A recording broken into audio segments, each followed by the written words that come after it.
You know that feeling when you're trying to learn English and it feels like you're hitting a wall? You wish there was some, I don't know, secret weapon to level up faster? Well, we're cracking open what might just be that secret weapon. The incredibly powerful and often underestimated act of reading. Exactly. We're taking a close look at a really insightful discussion between Aryan Raj and Muskin from the Master American English podcast. They've pinpointed why reading isn't just a helpful activity for English learners. It's really a fundamental key to unlocking fluency. And that's perfect for you, the learner, whoever you are. Maybe you're gearing up for a crucial presentation, trying to get a handle on a new field of study, or you're simply driven by curiosity to improve your English. Think of this as your shortcut. We all want to absorb information effectively and quickly, right? Absolutely. Aryan and Muskin's conversation really highlighted some core mechanisms behind why reading speeds up language learning. Our goal in this deep dive is to unpack those. We want to explore why it's so potent, what kind of material is most effective, how to actually, weave reading into your routine, and crucially, how to navigate those moments of frustration that, they inevitably arise. Ultimately, it's about building both your ability and your self-assurance. Okay, so let's get into it. Why is reading such a game changer for English learners? Well, consider this. Consistent reading immerses your brain in the very fabric of the English language. You're constantly encountering correct grammar, natural sentence structures, the way words behave in context. It's like your brain is building an internal map of how the language works, almost without you consciously trying. What's fascinating here is that this repeated exposure triggers implicit learning, that gradual, unconscious absorption of patterns. That's a great way to put it. It feels more organic than drilling grammar rules, doesn't it? Well, precisely. And a major payoff is in expanding your vocabulary. When you see new words appearing again and again in different situations, you start to grasp their meaning on a much deeper level than just memorizing a definition from a list. Cognitive science tells us that this contextual learning significantly boosts retention. Right. For instance, if you read a few different articles talking about someone feeling overwhelmed, maybe it's a new word for you.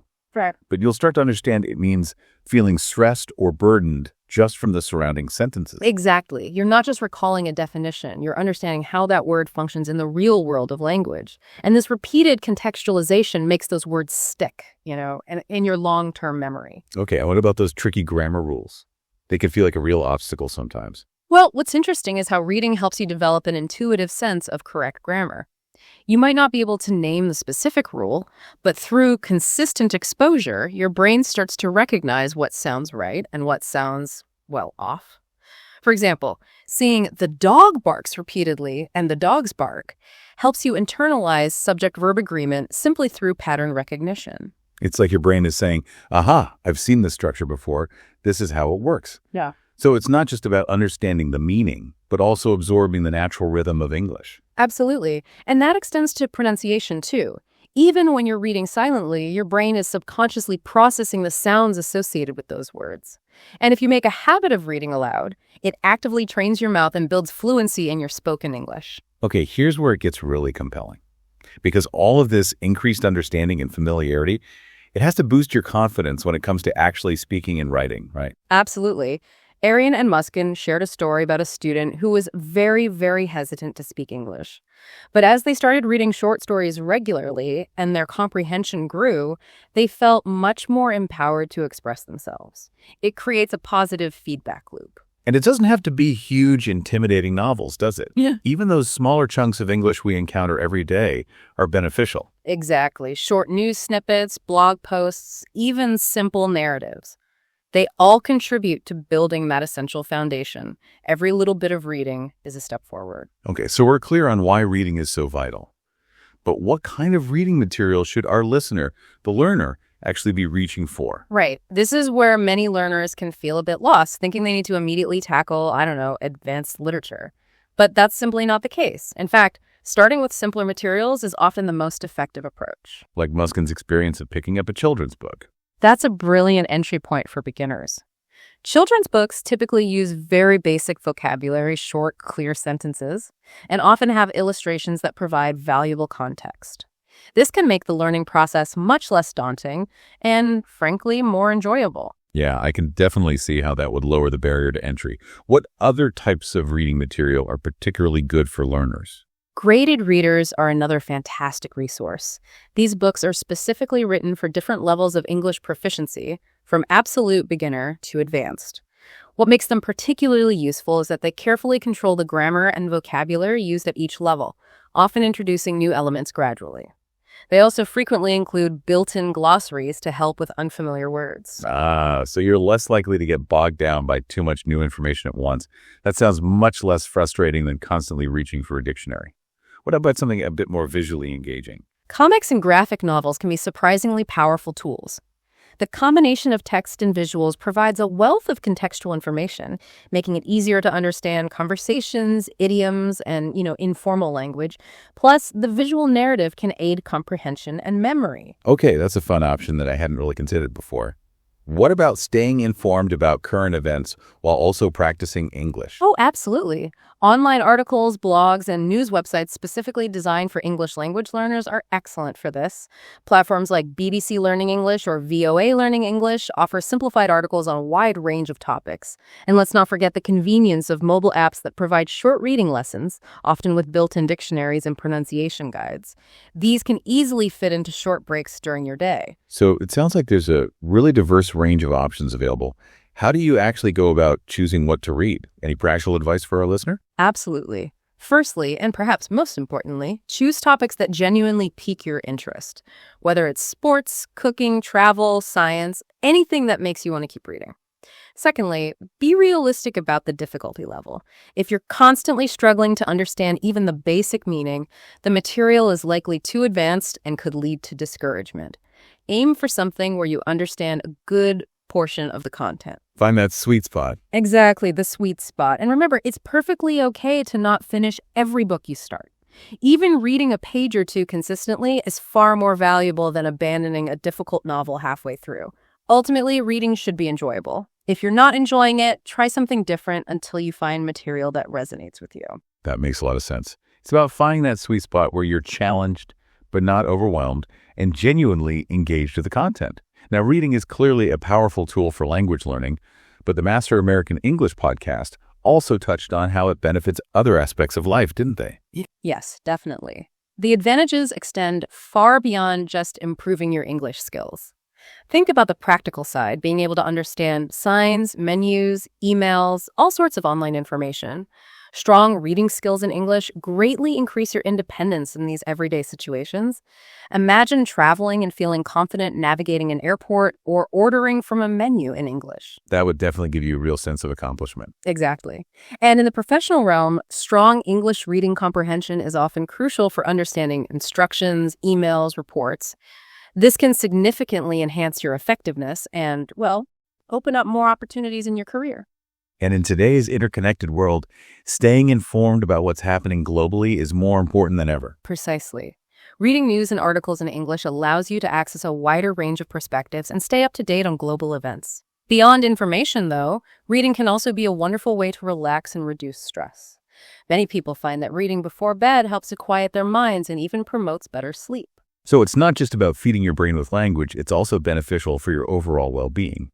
Okay, so we're convinced about the many benefits, but how do you actually build that consistent habit of reading, especially when life gets so busy? Yes. This is a common challenge for many learners. People often feel they don't have enough time or simply forget to make it a priority. The key here is to start really small. Even dedicating just 5 to 10 minutes each day can accumulate into significant progress over time. Try to link it to an existing part of your daily routine, perhaps while you're having your morning coffee or just before you go to sleep. It's about finding those little pockets of time that might otherwise be wasted, right? Exactly. Keep your reading material easily accessible, whether it's a physical book on your nightstand or a reading app on your phone. Having it within reach makes it much easier to pick up and read whenever you have a few spare moments, like while waiting for public transport or standing in a queue. And as we discussed earlier, make sure you're choosing enjoyable topics so it doesn't feel like another chore you have to complete. Setting small, achievable goals seems like a crucial part of building a habit too, right?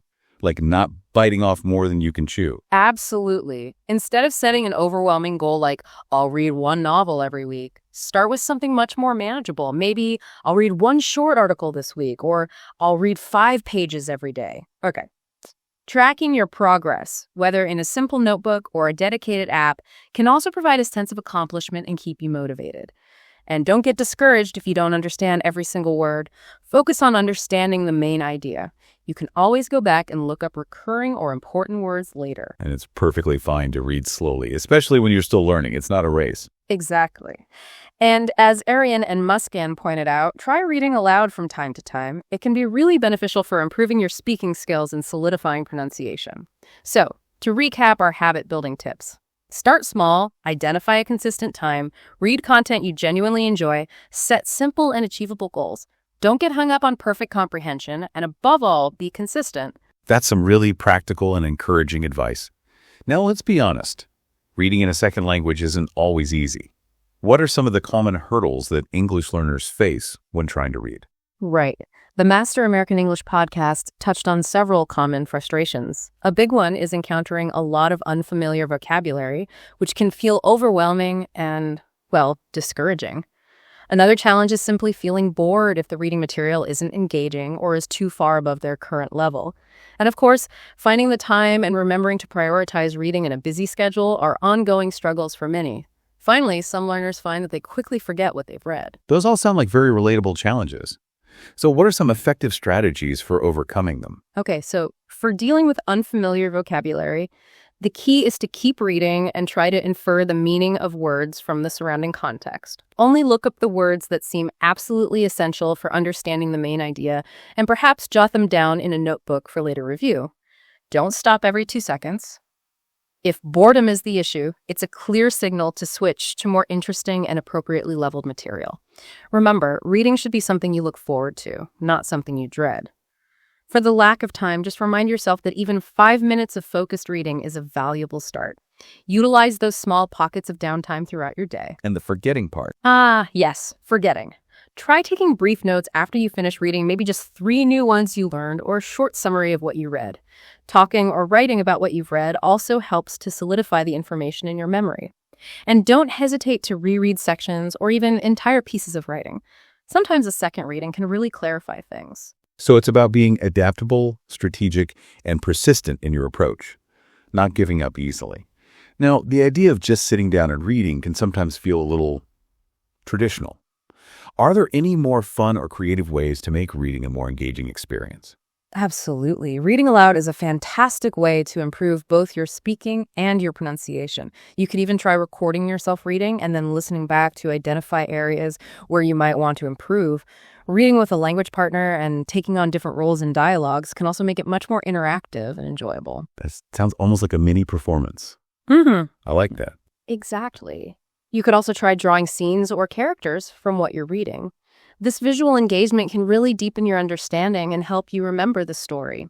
A word hunt activity, where you actively look for new or interesting words in what you're reading and then try to use them in your own sentences or short stories, is a great way to build your writing skills.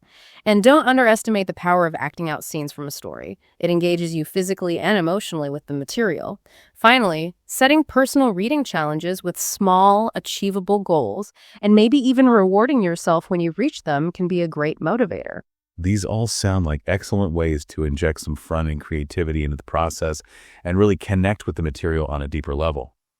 So we've covered the practical aspects of reading for language learning, but the Master American English podcast also hinted at a more significant impact, didn't they? Something bigger. Yes, exactly.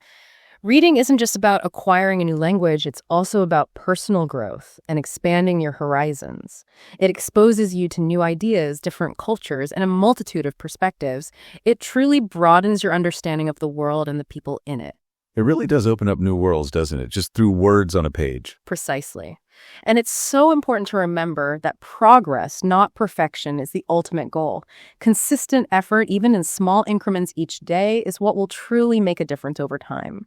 Making reading a regular part of your life, even if it's just for a few minutes, can have a transformative impact on your language skills and your overall intellectual development. Have confidence in your ability to succeed in your English learning journey through the power of reading. You really can. That's a really inspiring thought to hold on to. So just to quickly recap, we've explored the many significant ways that reading benefits you as an English learner, from helping your brain internalize the language to expanding your vocabulary and boosting your confidence. We've looked at a variety of reading materials, from simple children's books to more complex online articles, and discussed how to choose what's right for your level and interests. Right. We've also delved into practical strategies for building a consistent reading habit, overcoming common obstacles like encountering unfamiliar words or feeling bored, and some fun and creative techniques to make reading a more engaging experience. And we've highlighted how the benefits of reading extend beyond just language acquisition, enriching your life in many other ways. And ultimately, it's about the journey, isn't it? Every page you read, every new word you encounter brings you one step closer to your English language goals. You absolutely can do this. You are more capable than you might think.